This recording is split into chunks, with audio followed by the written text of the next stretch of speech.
Welcome to Roadmap to 1 Million.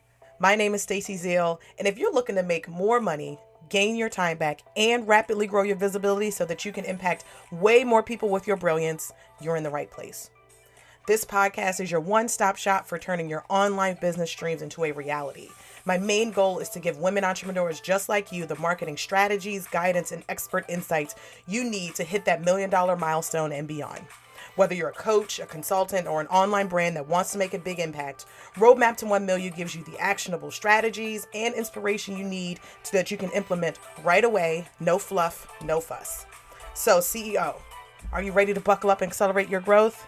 Be sure to follow the show and let's dive in. Get ready to uncover your roadmap to 1 million.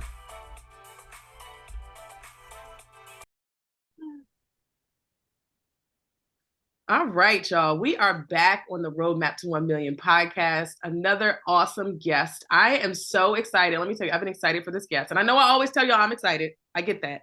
But this one, I'm very, very, very excited. Everyone. Yes. I'm just a very excited kind of person. I get very excited when I talk to other people, especially when I talk to marketers, especially when I talk to someone who I've been learned so much from. And so I'm excited to welcome Sarah Moon of Sarah Moon & Co. to the show. So welcome, Sarah. How are you today?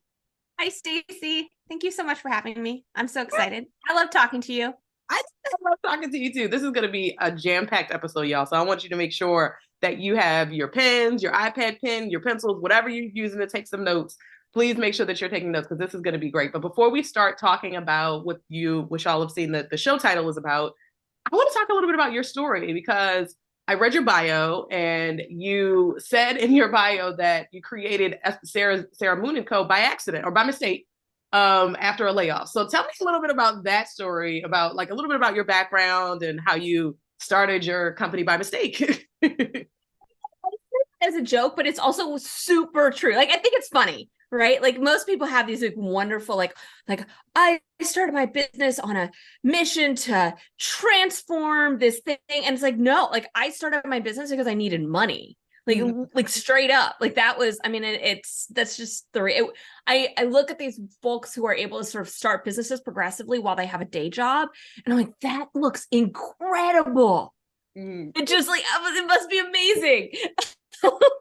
But that's not my story. I actually have, I don't know how far you want me to go back. wherever you feel like you want to start. But my background actually, and I don't know if I've talked about this on other podcasts I've been on, but I actually, educationally, my background is in social sciences. So I have one of those weird degrees and a weird graduate degree.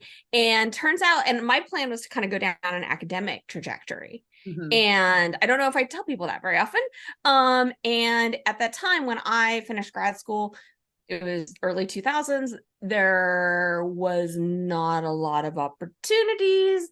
And I also had the real good fortune of always being a really good writer. And so I'm like, I need a job. So many of my life choices have been motivated by I need money. I love that. Which, real talk, that's something that motivates a lot of us. I need to be able to support myself.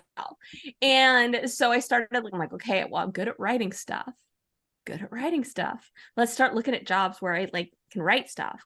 And that's how I ended up in my first, what we called at the time, communications job. So I think you come from kind of the world of the communications generalists too, right? Where, if communications or marketing is your thing, you're working on the marketing side, but you're also probably working on the PR side, and maybe you're doing something with the website, and social media was kind of new. So there was lots of all those pieces. So now there's these super specific folks, right? Who they're I do, this one slice of marketing. And that's actually relatively new. And I think a lot of people don't realize that. So I got it was actually a nonprofit, but kind of public communicator type job, doing a lot of writing, that sort of thing. A bunch of crazy stuff happened because it was one of those awful toxic work environments.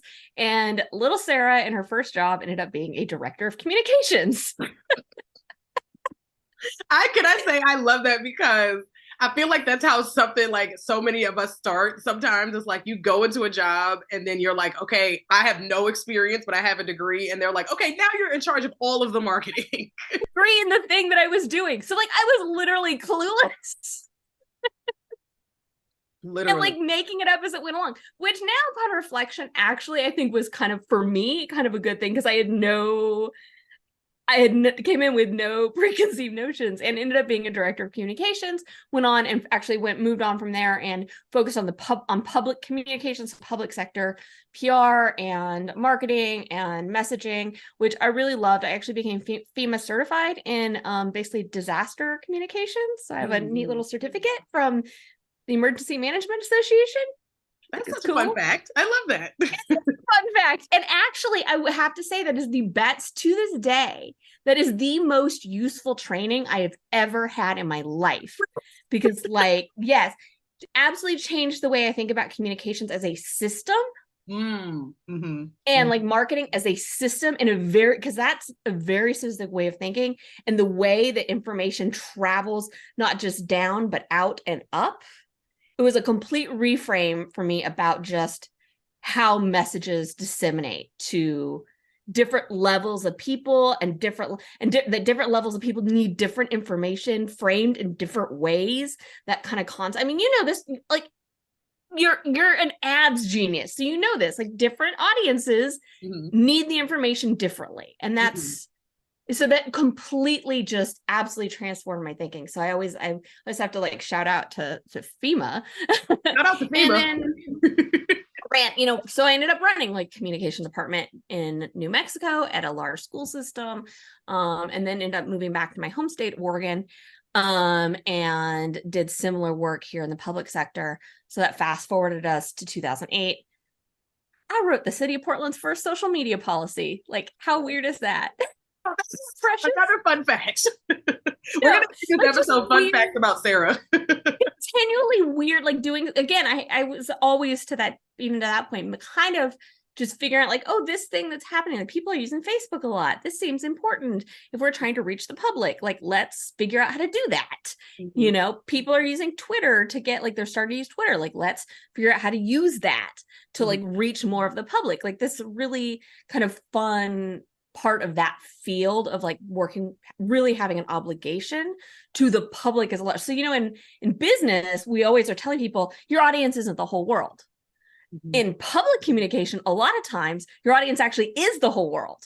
Like it's, you know, your city, your state, you know, whatever. So you have to really get creative to get that information out to all different types of people who have different barriers. They may have language barriers. They may have internet access barriers. They may have, I mean, there's so many, you know, people don't have TVs. They don't have so many access barriers with communication. So, you know, that's where, you know, we had to really think, yes, we need to put out press releases, but we also need to like hang info on door hangers in neighborhoods. So it's like that kind of very interesting work. And so I was doing that work, here in Portland, and we all know what happened in 2008, right? Like, if you've watched The Big Short, you know what happened. The economy just, and what a lot of folks don't realize is that there were some of the earliest layoffs were actually public sector layoffs, because budgets, you know, are reliant on the tax revenue. And so we got hit really early with these like, oh crap, like there's all the we're not getting the revenue that we would expect. And so, you know, this probably, you know, when companies and when governments look at who to get rid of first, they're like, oh, those marketers, what do they do over there? We don't know. Like, we don't know. Like, they just seem to like, they all kind of dress a little cuter than everyone else. Right, exactly. They know they're always tweeting. They seem like they're like having a little more fun than the rest of us. Exactly. They're not doing any actual work. Yeah. Like they're always like just talking. Right. So, you know, my department got hit hard. You know, I was the very first person to get laid off in my bureau. That was fun. And I was like, and then I started applying for jobs, and I was like, I would be applying for equivalent jobs, and there would be like, you know, where I'd normally have 30 applicants, it would be 300. Wow. And, you know, yeah. And I was just like, this is bad, you know, and I was like in a finalist situation for a bunch of, and I was like, this is bad. And like, cause it was just bad. And I was like, I need to do something. And so I actually ended up talking to my former employer and being like, so I noticed you haven't really done anything with that project that I had to drop because I got laid off. Mm-hmm. Mm-hmm. And that led to my first client. And I actually got paid by my former employer to finish a bunch of work that had been put on the table, tabled because I was gone. And that was kind of the beginning of that. I also did get a part-time job writing for a magazine and doing, which is very lucrative. And another equally lucrative part-time job teaching college marketing classes. I mean, I was rolling in the dough, as you can imagine. But also growing this business kind of like, I was like a freelancer, and I was like, well, I guess this is going to stick. Mm-hmm. I remember having that kind of epiphany, like this seems to be something that's, and I remember reaching the same revenue that was my salary at that previous job. And I was like, there's no way I could get a job that pays this much right now. Mm-hmm. And sort of like, I guess this is what we're doing. Leading your marketing as the CEO can be time-consuming and draining, which leads to inconsistent marketing and slow growth. If you're looking to supercharge your sales, gain your precious CEO time back, and increase your impact, our Fractional Chief Marketing Officer service at Stacey Zeal & Co. is your secret weapon. Picture this: no more missed deadlines, no more unfinished campaigns, no more jumping from tactic to tactic. You can absolutely achieve all of that without pouring more of your time into marketing, even if you have a small and inexperienced team. Want to know how? Head over to staceyzeal.co/CMO right now to watch our free video. We'll show you the exact strategies and tactics that have helped countless online service providers, coaches, and consultants just like you skyrocket their sales with their existing team. Don't miss out on this opportunity to transform your business. Visit staceyzeal.co/CMO today to watch the video and get ready to make more money, gain your time back, and increase your impact. All right, let's jump back into the episode. Mm-hmm. I love that. Is that short enough? That was and I actually do need to say it's been because I know you have a pretty audience that's in a lot of different stages in their business growth. Mm-hmm. And, I have this real privilege of having 15 years of business to look back on. And, I think about what I started doing, this sort of consulting model. And then I sort of moved into almost like I was actually kind of on this trajectory to more of an agency model.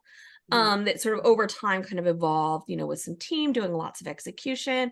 And then I lost a really critical team member at the end of last year. And I was like, what is it that's like, do I want to continue on this almost an agency trajectory and like prove the point that you can have an ethical agency? If y'all could see me, I'm doing air quotes, like prove the point that I could have an ethical agency, because I had this in my mind that I could like somehow prove this.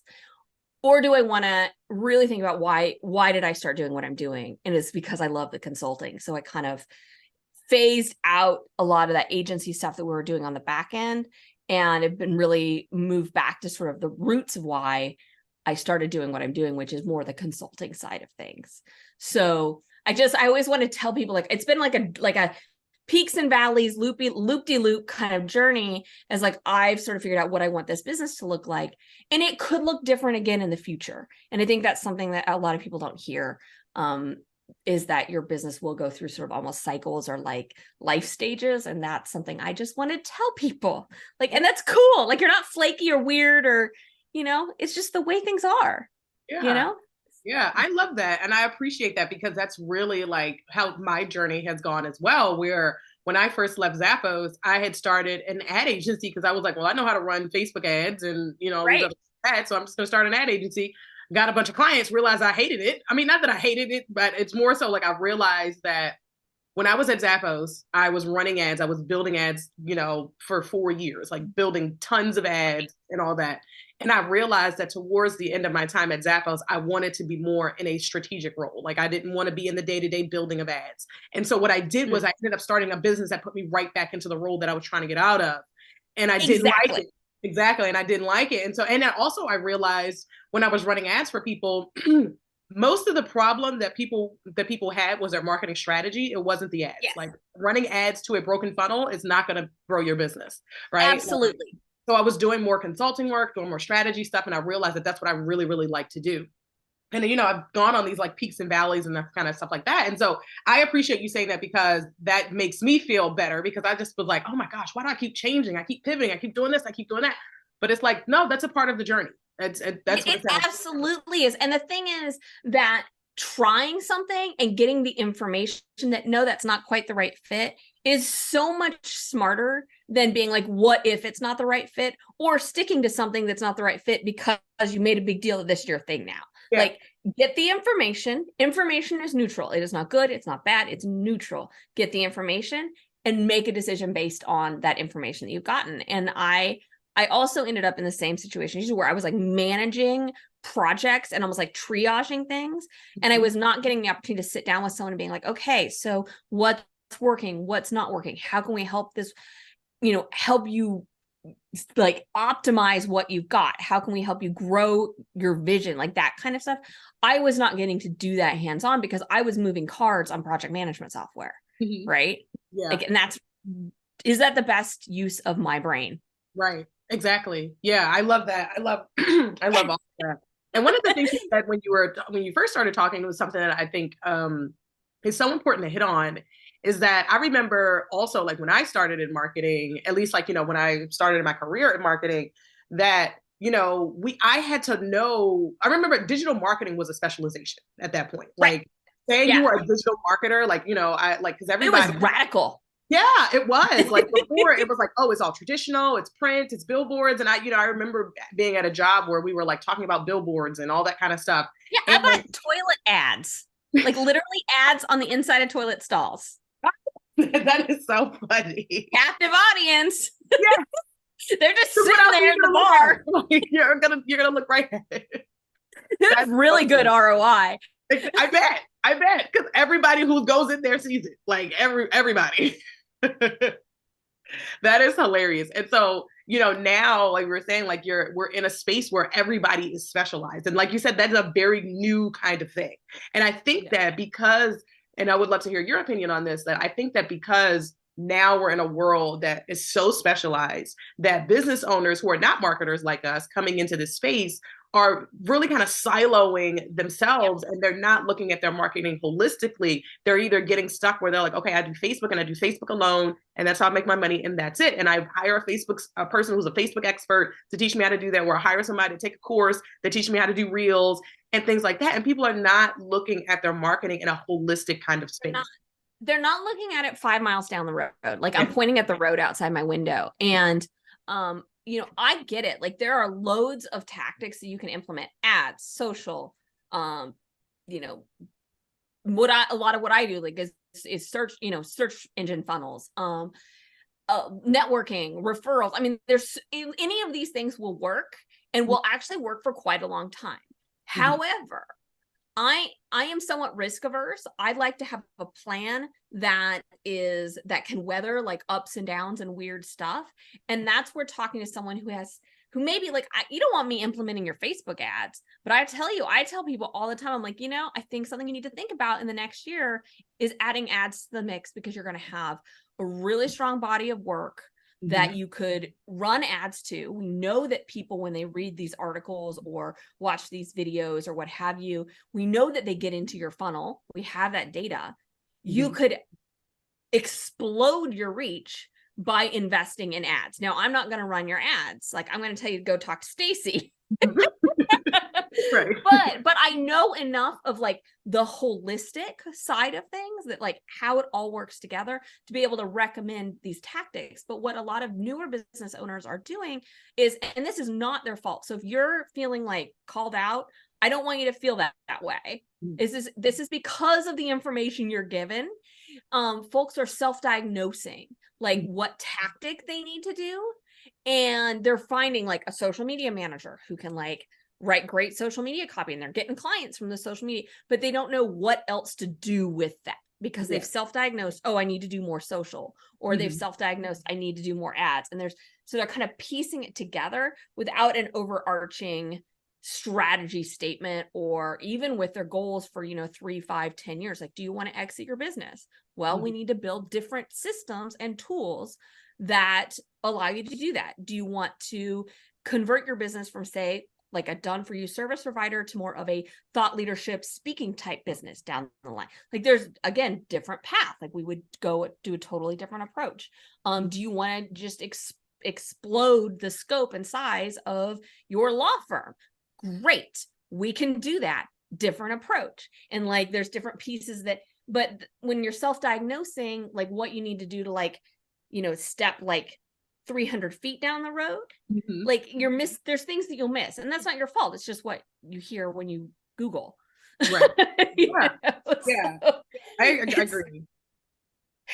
I have a lot to say about this. Yeah, I was about to say, I think that I love like how much time do we have for this podcast? Right, exactly.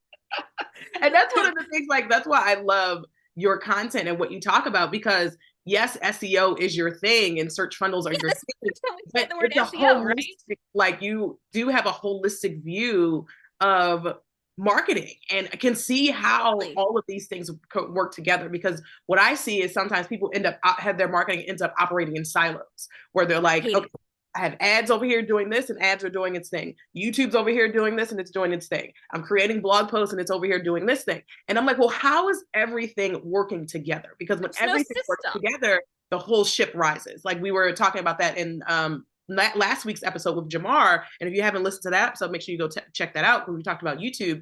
One of my favorite people. Talked about, yes. And that's how I met Jamar through Sarah. But one of the things we talked about, and one of the points he made, was just about how when everything starts to work together, the whole ship starts to rise. And I think that that's something that we're definitely missing in today's marketing landscape. Jamar's one of my clients, so I'm like, I'm so proud that he used that metaphor. See, the teaching is sticking. When the teacher is good, the teaching sticks. Yeah. And that's so a lot of folks know me because I'm really good at leveraging the search engine.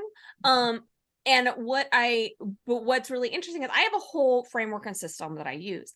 That search engine piece is actually only one of like the 9 or so steps that I use. Now it's a great hook. It's super sellable because people are like, I heard that I need to do SEO, right? So I'm no fool. Like I'm really practical. Like I want to have a business that lasts a long time and makes good money. So like, obviously I talk about the search engine a lot. And so people come in, they do these discovery calls. Like I want to rank in Google. I'm like, cool. So let's talk about your goals.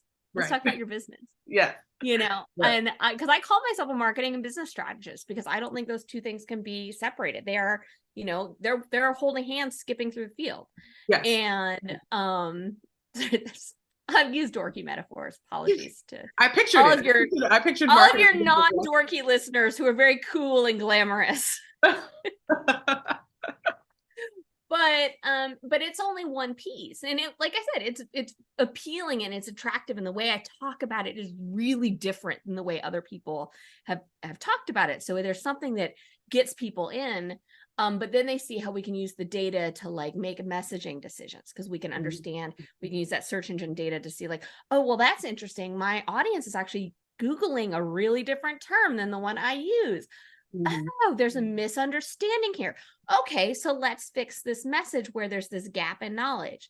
Or, we'll see like, that's interesting. I was working with a client a couple weeks ago, and she and I were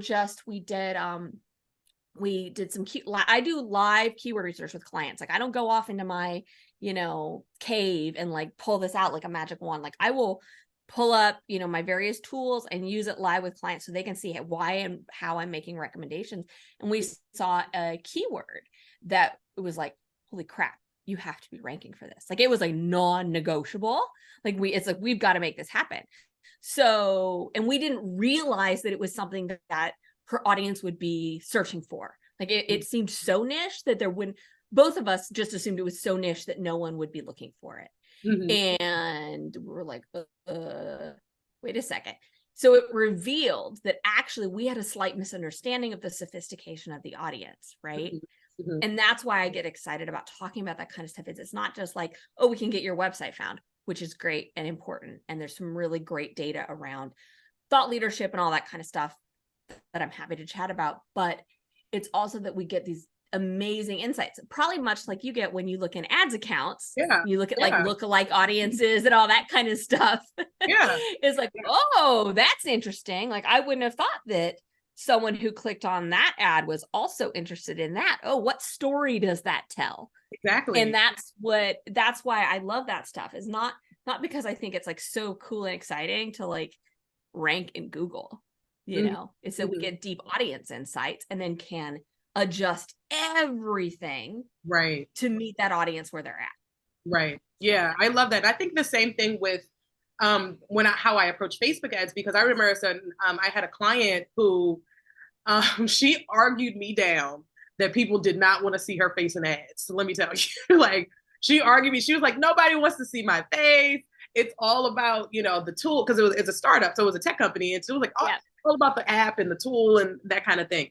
And so I'm like, okay, let's just try it. Like, you know, so we wrote the same script. We had one script. It was one video where she recorded it just of her talking. It would like iPhone straight on, just talking. We had her video editor take her voiceover and do like a animation kind of thing where it was not any of her, but just her voice. And then we had them also do a combined one of her animation and her picture. So it was kind of like cutting in and out between her and the animation.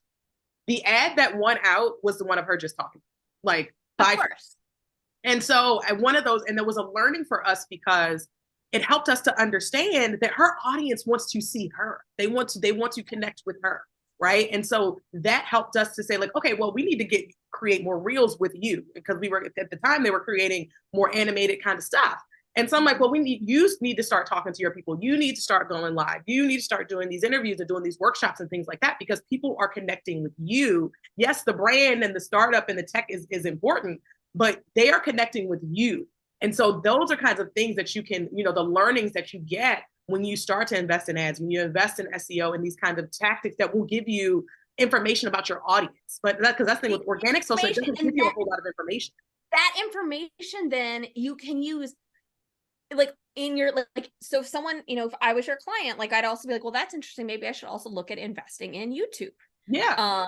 Because it's like, there's something, maybe we should invest in writing some really strategic thought leadership based articles that get, you know, that have that voice of the CEO of this company come across and help people get, like, there's an app I use that it quite frankly doesn't completely serve me anymore, but I'm making it work because I like the CEO of that company so much. Right? Like I'm making it work because I've bought into his vision. Yeah. And, you know, and this is, so it's like that little bit of information that you provided her is such a gift, because it's like, and then if, you know, she were to come to me and she was like, well, Stacy says that this video, you know, with my face is working really great. And like, I'd be like, oh, okay. So let's focus on, let's look at the SEO data and like create a, you know, a content strategy that centers your vision, and like, we'll also emphasize authorship, which is an important thing. I can talk about, this could be a whole separate podcast, but authorship is it is one of those, this is one of my, I have a fair amount of hills I'll die on. This is one of my biggies, is that we're seeing this interesting trend in Google around authorship. And like, if the author of content is actually proving both their experience and expertise, that content is actually, so experience, how do they come to these conclusions? You know, expertise, what are their chops, basically? What's their cred? And that if they're doing that, and we're doing some strategic linking and a whole bunch of very tactical things, that content actually performs better than content that doesn't do that. And so I think it's actually going to become bigger, especially with all this AI crap that I know you use AI in a really strategic and useful way. There are people plugging, like, telling like Bard, like, write me an article about, you know, how to hire a life coach. And then they're like copying and pasting that onto their website, and they think that's going to help them rank. Like, and like Google's like, this isn't original. Like, we don't, like, even if you wrote that by hand, they would still be like, nah, that's crap. Like, that's not actually useful to the ecosystem of the internet. Yeah. And so I did want to say, like, I know you use it in a really clever and creative way. That is not what I'm talking about. Right. Y'all do not copy and paste junk that Bard or ChatGPT or whatever spits out onto your website and call it an article. Google knows. They're really savvy. They know. Especially when you're using their tool. Like, if you're using Bard and that's Google's tool, then of course they're definitely they're gonna know. No. Yeah, because I think I don't know if I actually even I might have did a podcast episode about AI. I'll You have to link did. it in It's the really show notes. interesting, actually. Because because like that's one of the things I wanted to definitely hit on, some like trends and stuff like that. And I also wanted to talk to you about how SEO and AI play together, or how it affects it. So but what I will say is, like, I would love to know like a little bit about what is, when we talk about SEO, because I know that some of our listeners are not marketers by trade, I like have no idea. us. Reasonable. It's not a normal topic Exactly. people talk about. Exactly. It's not. And so talk to me a little bit about what SEO is on like a surface level, right? Like, we don't have to go into Yeah. all the things. I'm But not going to go into all the techie yeah. stuff because it's boring. Yeah.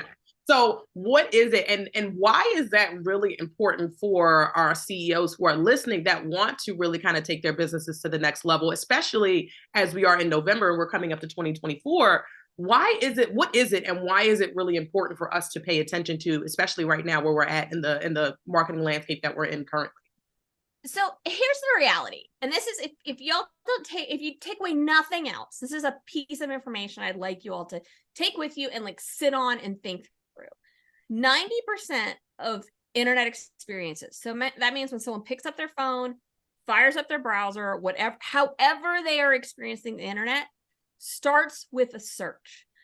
And we oftentimes don't even think of ourselves as searching. Like, here's kind of the wild, like I do this all the time. Like, we'll pick up our phone and we'll start to type, you can kind of pull down on your iPhone and type something in.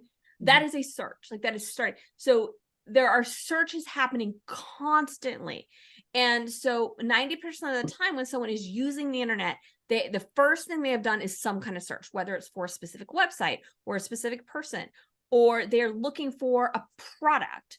Or, there's just, oodles and oodles and oodles. That's a technical term of, real talk, of searches happening all the time. And so when I see someone say SEO isn't for me, so that stands for search engine optimization, I'm like, that's weird. I can't imagine that your audience. Good grief. Oh, people say that to me all the time. Wow. And they're like, well, people don't search for what I'm doing. And I'll be like, would you like me to prove you wrong? Because I will. Because we humans, we search without even realizing that we're doing it. And so what I see when someone's absolutely ruled that out as an option, I'm always just like, that's a strange approach. In my mind, you're closing yourself off to an audience that is looking for what you're offering. Now, those audiences can be, they can be, this, Stacey, they may be solution aware. So they may be someone like, I need a consultation with a Facebook ads expert because I'm running my ads and nothing's happening and I know something's wrong. And like, I would sure love them to find you and have, do a VIP day with you to diagnose this and get it sorted out, right? Like, that is a solution aware person. A lot of our audiences, though, if you are what I call a knowledge business, so that's what I specialize in, is working with knowledge businesses. So these are people like you and me, high level of knowledge, high level of expertise. These are my financial advisors, my attorneys, CPAs, podcast producers, like these people who have like deep, like, they're nerds, but like, they're cool nerds, right? Like, deep knowledge. A lot of their audiences actually don't know the solution. Like, they know they have something going on, or they know that they want to reach a next level and they're not quite sure how to get there. So that may be someone, who says, I feel like I've like tapped out my audience with social media. I don't know what I should do next. Should I run Facebook ads, or should I invest in PR? That might be like Facebook ads versus PR. I can guarantee you that's something someone Google. So that's someone who's problem aware. They're kind of like, what is I? Or they may even be early enough in the journey to be like, tapped out social media audience. Like, there's all kinds of wacky things people Google. And so hopefully they would find a wonderful article written by you explaining the different options of like growth. Like, hey, so you've tapped out your social media audience. What are the opportunities? You can do this. Here's the pros and cons. You can do that. Here's the pros and cons. Here's another approach. And like, you can lay that out. And what you've done is you've reached them where they're at in that kind of problem aware stage. At that point, it's actually unlikely someone's going to be like, yeah, I'm going to book that VIP day. Like, but they might take a quiz you have. They might get on your mailing list. They might hang out and get to know you. And then you can build a relationship with them. And then when they are ready, when they've decided, yeah, Facebook ads are where it's at, or I actually, what, I actually need to hire a CMO to help me with this. Like, I'm going to reach out to Stacy. Like, they're not going to think about anyone else because there's already been that solution. And there's some really interesting data. See, I'm drawing like this very long in B2B spaces. So listen up if you are someone who your services are for other businesses. About 80% of people who are buying in a B2B context have actually made their purchasing decision before they ever reach out to you. Like, that is data. That's from Gartner.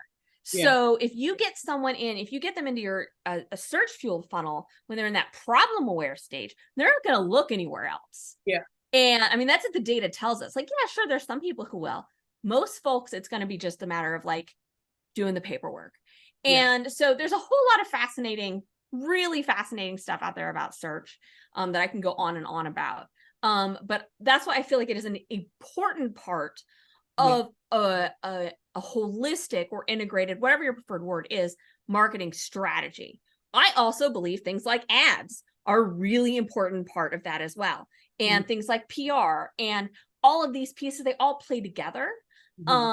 What SEO is not to me is I'm going to like put a bunch of keywords on my website and get a bunch of traffic. That's great if you are selling white t-shirts. Fabulous. Those people are, they care about, is this the size I want? Is this the price point I want? How fast is the shipping? Is there a promo code? Like, that is great. Those are not my people. My people are the ones who are solving complex problems, and SEO gives us an opportunity to reach those folks with complex problems early on in their journey and build a relationship with them in a way that's different than all the other pieces out there, which are also great.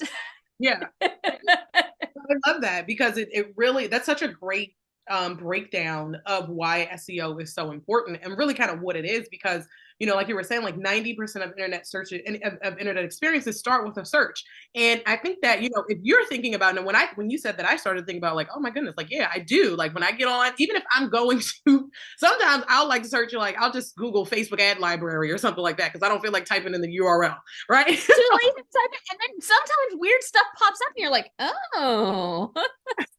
Right, exactly.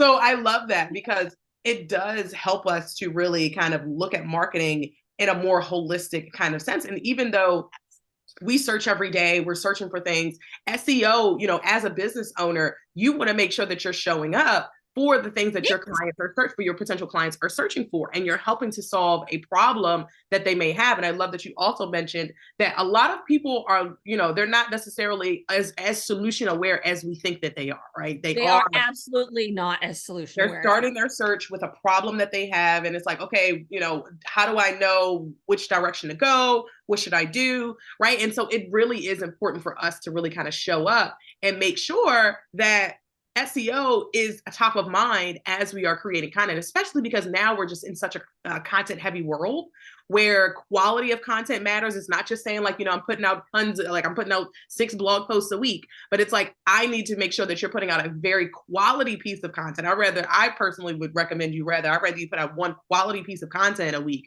than to say I've had, 6 different pieces of different blogs posts this week. Because it's so important. Tell you what my standard recommendation we have our sort of flagship solution is a 3-month program, and it's a one-on-one thing. And the first month we do what I call spark sessions, which is we really develop a conceptual framework for your thought leadership. We also plug any holes that I see, right? Like if I can't create an SEO strategy for your offer as it is, because we figured out that the audience there's like an audience offer mismatch, we'll fix that before we ever do the marketing strategy, right? Like, it doesn't make sense to not fix that. If we're realizing that we're talking to an audience that's maybe less sophisticated than the audience that we should be talking to, we'll fix that. And in the second month, that's when we do all the done for you, like I'm not making a pitch. I just know it sounds like I'm making a pitch for my services. I want you to tell people, because I'm going to tell you the pitch at the end anyway. So go ahead. But in the second month, we go in and do the SEO audit and sort of the techie stuff people associate with with SEO. But on the back end of that month, what we also do is we put together a content strategy for what I believe is the best way to leverage the search engine for my knowledge businesses and I consider them to be thought leaders. We're actually launching an article series that I worked with a really wonderful creative writer to write about our clients. And we're calling them thought leader stories because that's who I really believe we're talking to here. Is they don't identify themselves that way, but that's what they are. They're all trying to, like, I say, like, step one, align your authority. Step two, change your world. Like, that's what we're doing here. And but what we, I don't tell people to write an article a week.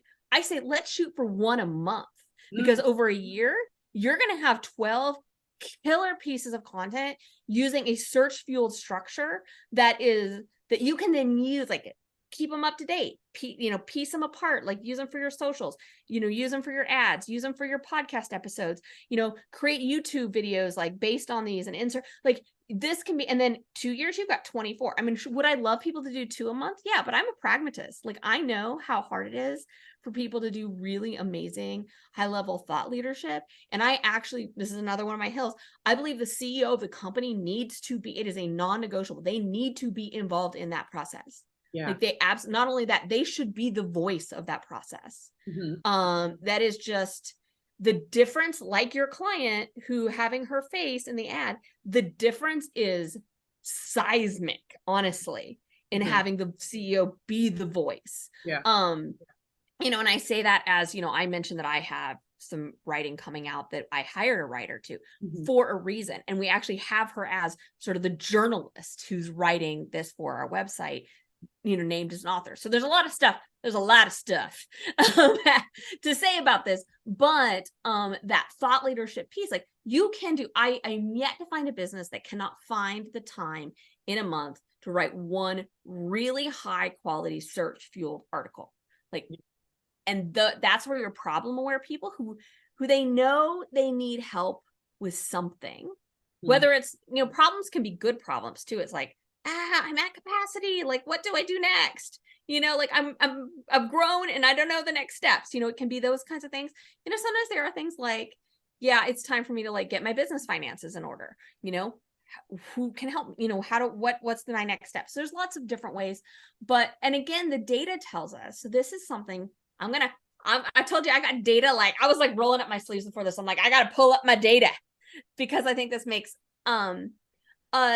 so a more human voice. Remember how I was talking about that? I love that you told me that story of your client with the ads. Yeah. Because it holds true in, like, written thought leadership too, which is 64% of people who are doing B2B purchases, this is from the Edelman study, they prefer a more human, less formal tone of voice.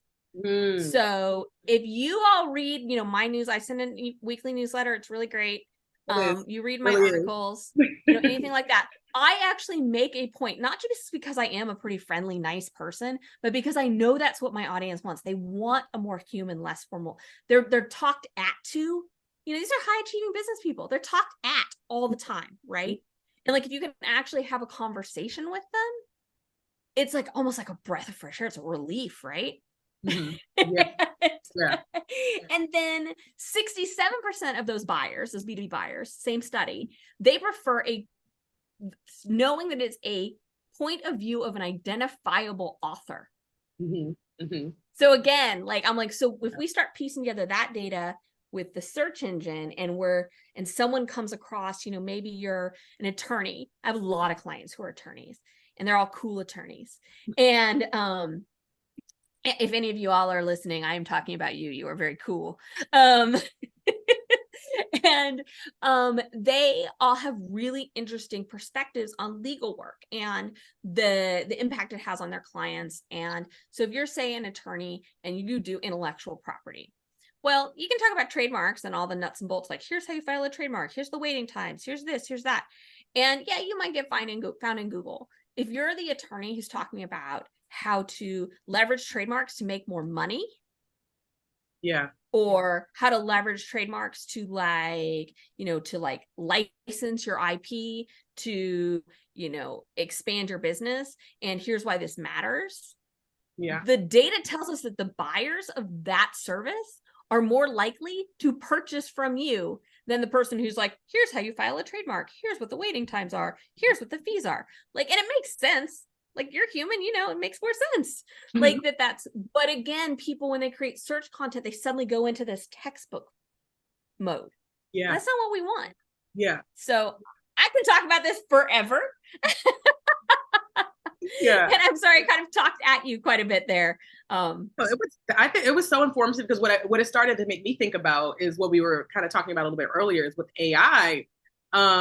Because it's like, AI is great for being able to give you like concrete, like how to build a Facebook ad, or how to run a Facebook ad, or how to, you know, write and you know, SEO, how to do keyword research, or whatever it is that you're like, you know, looking for tactical steps on.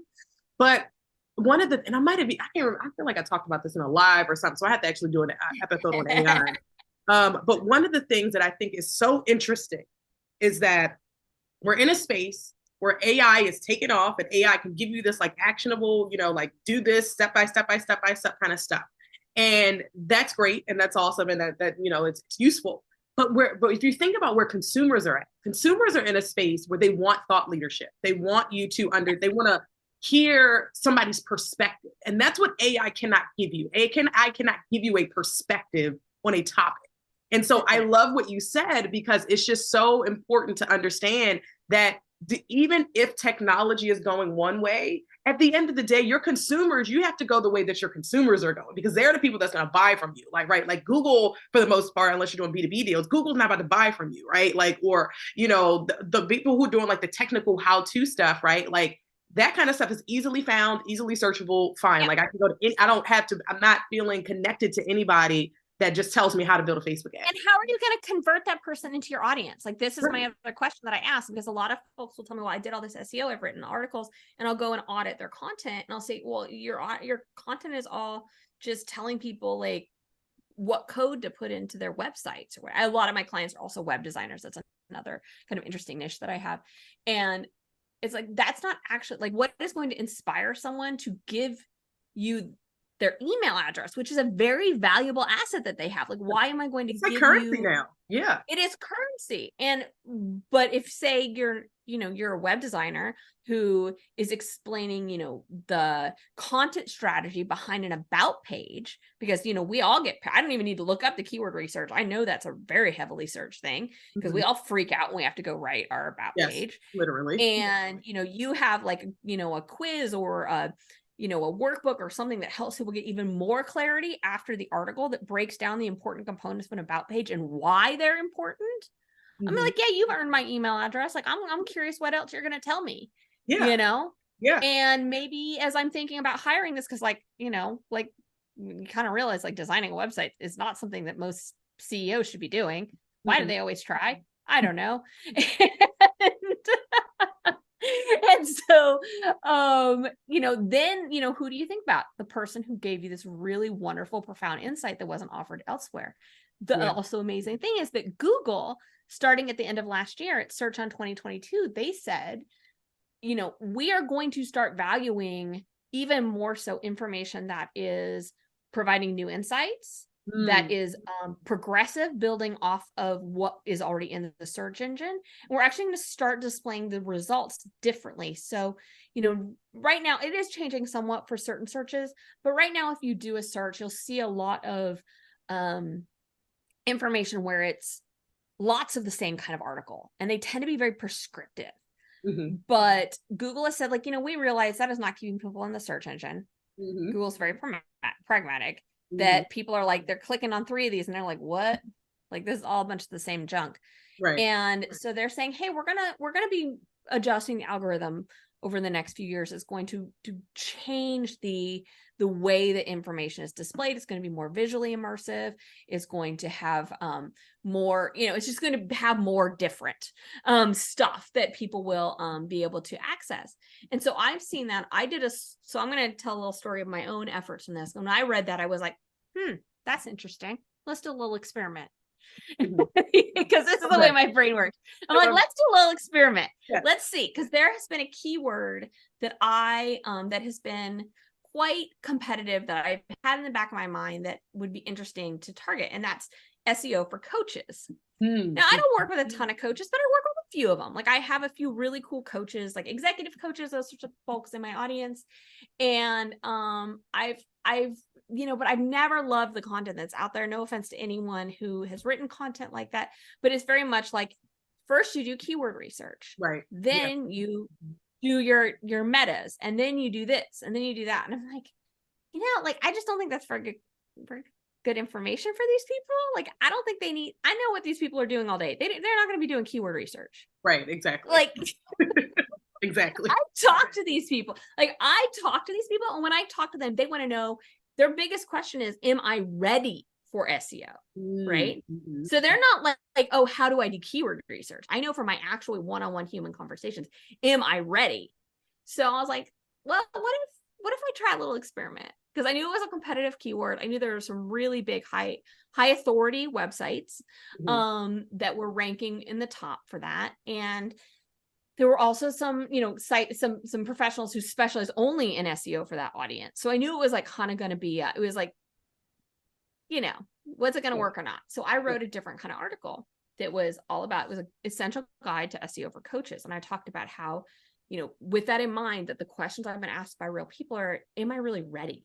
Like, is this, because people get in their minds that like, there has to be, and they're right. There are certain things you shouldn't do SEO if, for example, you don't have a framework for your coaching practice. Yeah. Because it's going to be really hard. Like it's going to be really hard to develop the content strategy. It's going to be really hard you're probably still also in a place where you're going to be changing a lot of your information. If you don't, there's a whole bunch of reasons why. If you have not sold your offers consistently, there's probably something else going on, like a product market fit. Maybe there's a demand issue. Maybe you need to fine tune, like there's a bunch of reasons, right?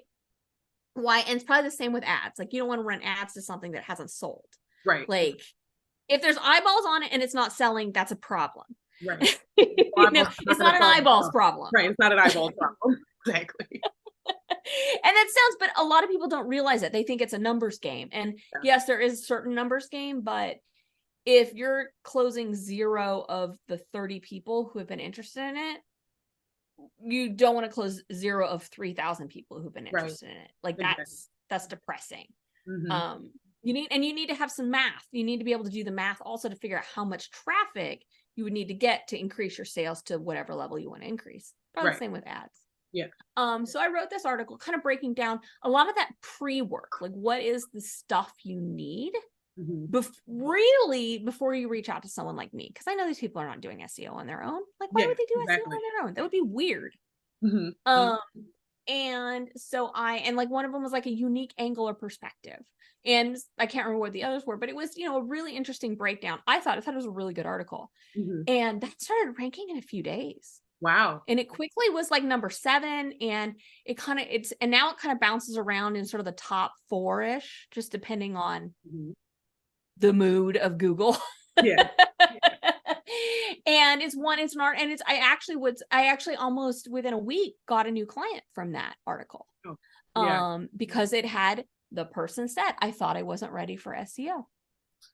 Look at that. Answering the questions that you have. Look at that. Yeah. So simple. So, and they had Googled SEO for coaches, hoping to get a unique insight.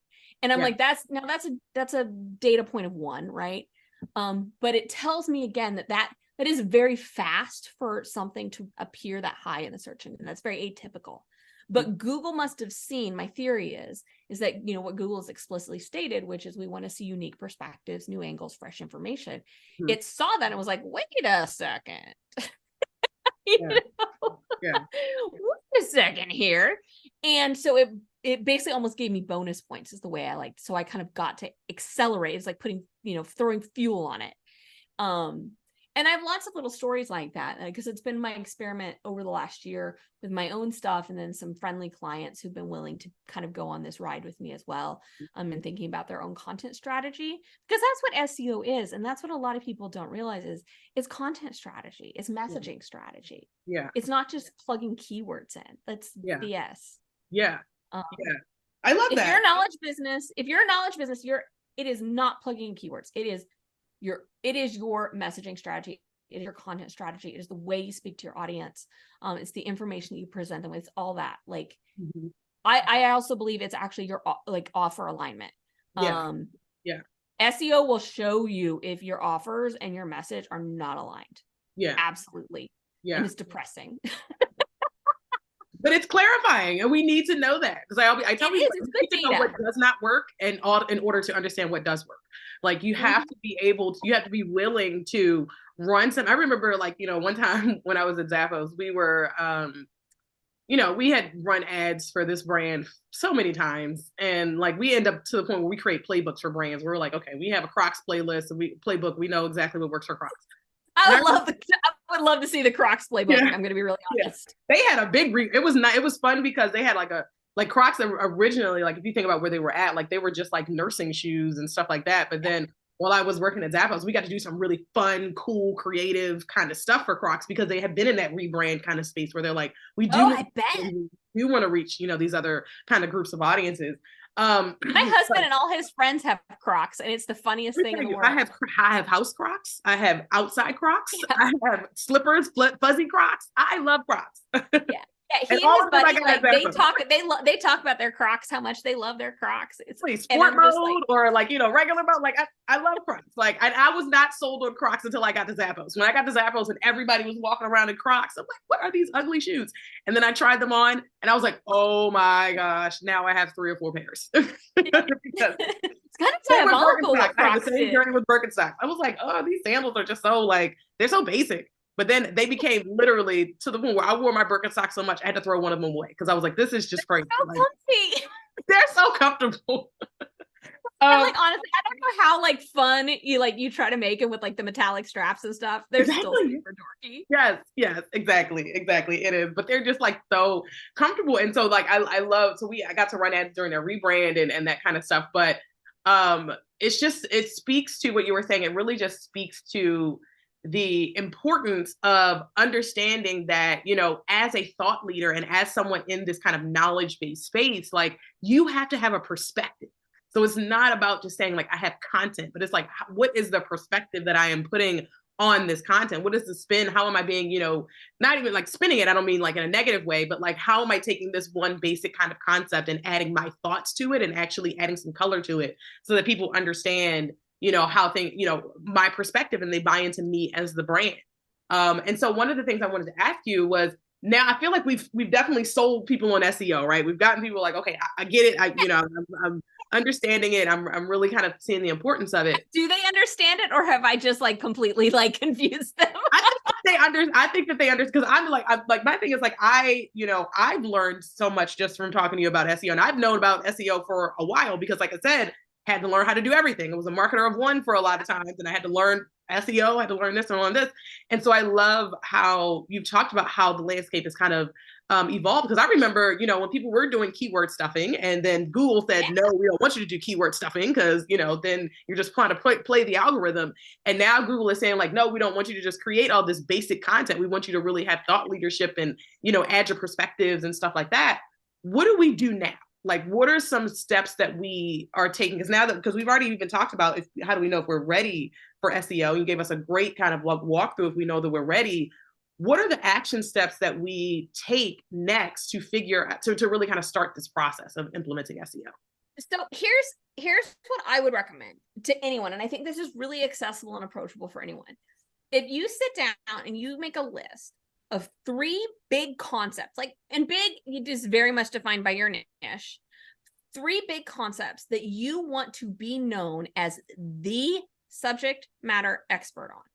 So for me, for example, you know, I am, my things are, I am known, I've really worked hard to be known as the person who can get you found on Google, right? It's kind of cool. I am known as a person who can help you basically your consulting business be less stressful and more profitable. And then I'm also known as like on a 3rd level as like someone who can help you like with your kind of like frameworks, like big picture, that kind of. And now different people, I actually have some Sarah words I use for those 3 things that aren't important here, but that's kind of what my list of 3 things would be. And Stacey, I bet you could rattle off like, you know, 3 things pretty easily. which you are welcome to do if you would like to. Like take over. I was thinking about it while you were just saying that, because I recently just did an audience survey, and I was asking them like, what is their big focuses right now? And the top 3 were increasing their revenue and profitability. The second one was increasing their visibility. And the third one was like growing their email list or something like that. The second one was generating more leads. It was increasing profitability and revenue. The second one was generating more leads. And then the third one was increasing their visibility. And so I'm like, oh, maybe those are my content pillars. Those are probably your content pillars. So you know exactly where we're going with this.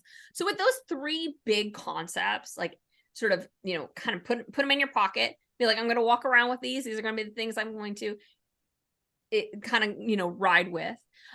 Start looking through, this is very sounds so lightweight and so almost too easy. Start looking through like notes you have from client calls, if you have audience surveys, if you have emails from people, like what you have in in your real experience with real people. So if you remember, I was talking about developing that article about SEO for coaches, what came, that thing that came from me was like, most of the coaches I've talked to, they don't care about keyword research. They don't care about optimizing their metas. Like they don't know what an SEO title is, or if their images are, have the right alt text. Like that's not what they're thinking. They're like, am I ready?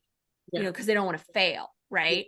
Yeah. And so what are the real questions that your audience, sliding in each of those 3, because I like things in 3s. Real talk. I love the number 3. 3 is my favorite number. So whenever literally if I do 3 mistakes or 3 this, it's just because I like 3. And so you can think about, okay, so within each of those, what are 3 big questions? Again, we're kind of that your audience has related to each of those. Now you can go into Google and get fancy and use a tool. There's a tool called Keywords Everywhere, and even actually tactically start looking to see, are people actually searching for these things? You will find that people probably are. If you've been asked these questions, if you had these conversations in real life, the search engine in real life are not operating separately. They are not 2 different realities. Like they are they were all on the same planet, right? That's something else people don't realize, is like what your clients are asking you in real life is literally what they're also asking in the search engine. And so with that in hand, you would have hopefully 9 primary topics that you could start with for thinking about your articles. Like what article, because these are for our problem aware people. So the solution aware people, there's other specific things we can do. I'm really concerned about the problem aware people, because that's what's going to work for you for literally years. Literally years. I have one article that brings in 24% of my website traffic. That article, one time I did the math, and I did the math about 3 years ago, and like 18 months in, and it had brought in $50,000 in revenue. Wow. Yeah. One article. Wow. I did an update to it, and I know it was over 6 figures. Wow. In revenue. Yeah. That one article.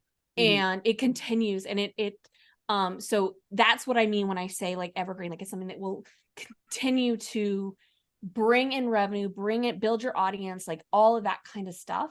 So you'll have 9 basically from that, like 9 articles that would hopefully do the same for you. Yeah. Now, there's a whole lot of other things that you can do, but if you did that, you are going to be so much farther ahead than the vast majority of business owners. So far ahead. And and of course you want to have a way for these folks to get into your sales funnel. You want to have a way to continue to engage them. I'm really big on quizzes or assessments right now, because I'm seeing very high conversion rates from those. I can't wait to launch my quiz. It's launching soon. It might be launched by the time this episode's out, to be honest. I'm seeing very, very, very high conversion rates from quizzes. I'm really excited. I'm working with a client soon to do another. I've done a bunch of, so that the service I was talking about that has the 3 months, the last month we do something. It's a choose your own adventure thing. A huge percentage of my clients in that last month, we have been actually building assessments as the end point of their SEO funnel. So because what we're seeing is such great ROI and there's, I think, something with you pique people's interest by solving their problem a little bit. And they're like, ooh, this quiz is going to help me like figure out even a little bit more. Yeah.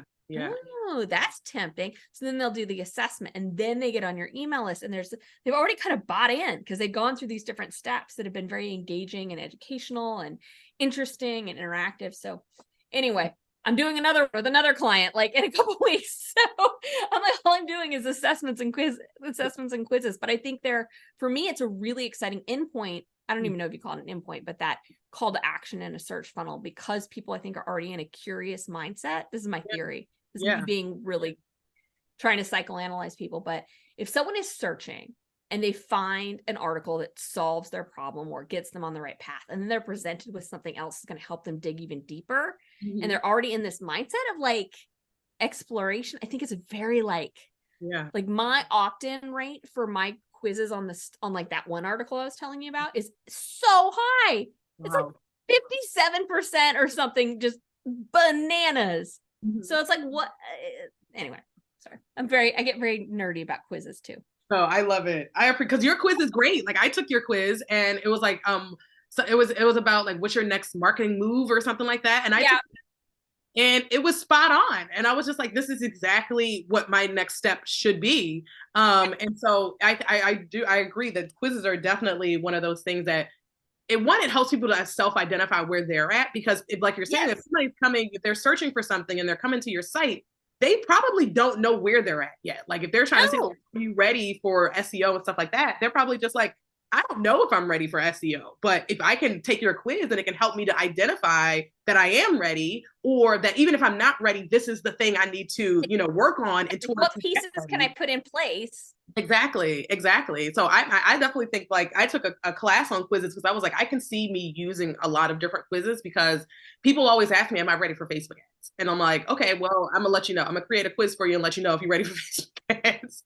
Yeah, and so many of I know this isn't a podcast episode about quizzes, but if you are, again, the service provider, knowledge business type, so much of what we do is actually diagnostics, right? Like, let's understand where you're at so we can define what the next best step is, right? And so doing creating an assessment or a quiz like that is, especially in tandem with like SEO or ads. I think SEO and ads really are like very closely aligned.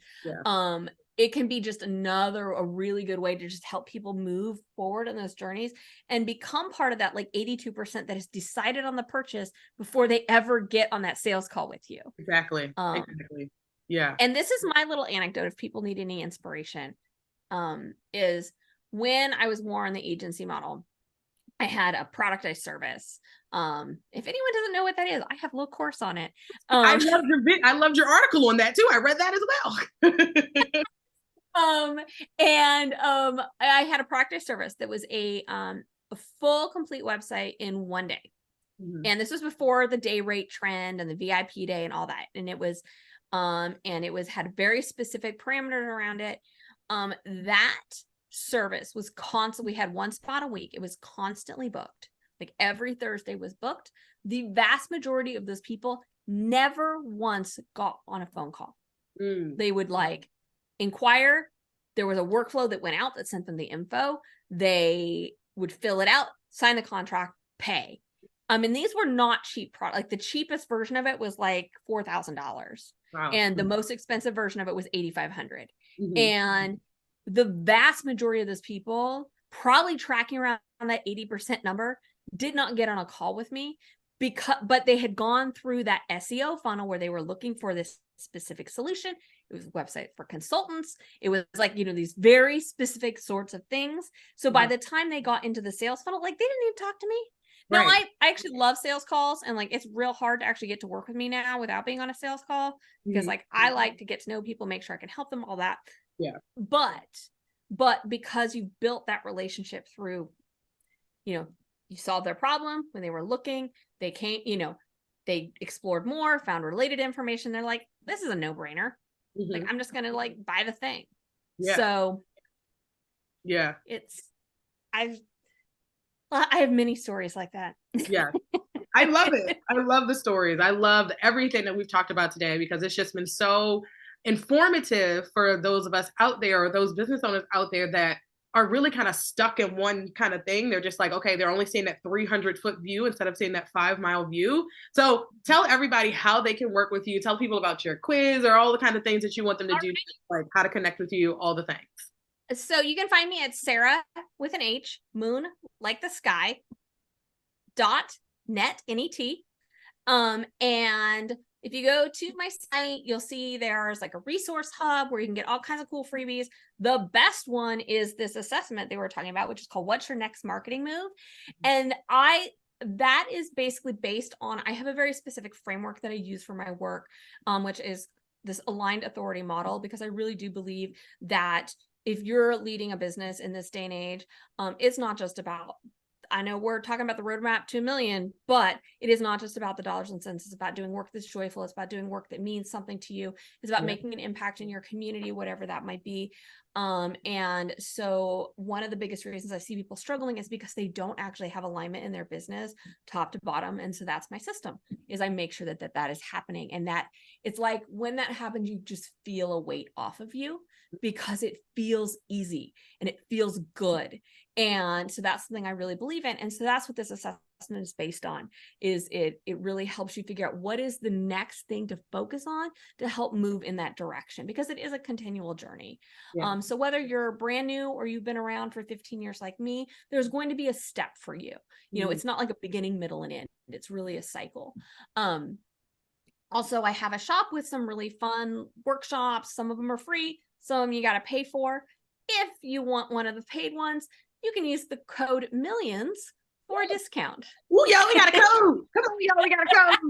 Let me make sure that is in the show notes, y'all. And I will tell you that includes booking a one-on-one with me to talk through whatever your challenges may be for an hour. So, hit that promo code, and I will explode your brain. Yeah, like you did today. And if you are ever interested in working with me one-on-one, just reach out through my website and we can talk about the best path forward for you. There's lots and lots of different, well, it's actually not lots. There's 3 different ways you can work with me.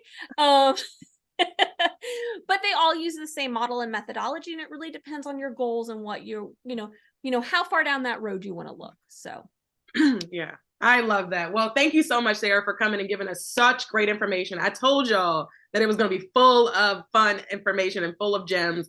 So if you need to go back and listen to it, because I know I'm going to go back and listen to it. And yes, I do listen to my own podcast, but I'm going to go back and listen to this episode as well. So definitely make sure that you are following the show, because I have some awesome other guests lined up.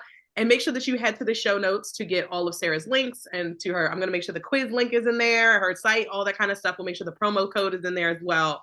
So yes, thank you so much again, Sarah, for coming on and giving us such great information.